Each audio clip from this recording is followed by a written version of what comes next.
তো এই দেখো গাইজ, আমাদের এই উঠোনের যে মাচানটি ছিল, এই মাচানটি ভেঙে পড়ে গেছে আপনির থেকে, মানে এমনি এমনি ভেঙে পড়ে গেছে, হয়তো বা বাঁশগুলো খারাপ হয়ে গেছিলো তার জন্য।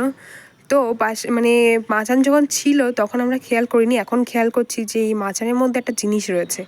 সেই জিনিসটা আজকে তোমাদেরকে দেখাবো। তো এখানে আসলে আমার মা একটা কুমড়োর এই যে দানা বসিয়েছিল, তো সেটার গাছই আছে এই মাচানের উপরে। দেখতেই পাচ্ছ যে কুমড়োর পাতাগুলো দেখতে পাচ্ছ। তো এর ভিতরে একটা জিনিস আছে, মাচানের ভিতরে একটা জিনিস আছে, খুব সুন্দর একটা জিনিস, আমরা আশা করিনি সেই জিনিসটা। তো মাচার ভাঙার পরে সেটা আমরা দেখতে পাচ্ছি। তো চলো তোমাদের সেটা দেখাই। খুব সুন্দর একটা জিনিস, আমরা এটা ভাবতেও পারিনি যে হবে। এই যে দেখো, একটা কুমড়ো ধরেছে, কত সুন্দর, পুরো সবুজ একটা কুমড়ো এখানে ধরেছে।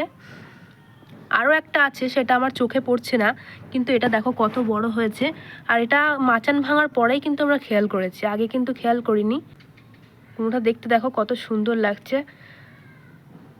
তো চলো, ভিডিওটি কেমন লাগলো অবশ্যই কমেন্ট করে জানিও, আর ভালো লাগলে লাইক কমেন্ট শেয়ার আর চ্যানেলটিকে সাবস্ক্রাইব করে পাশে থাকো।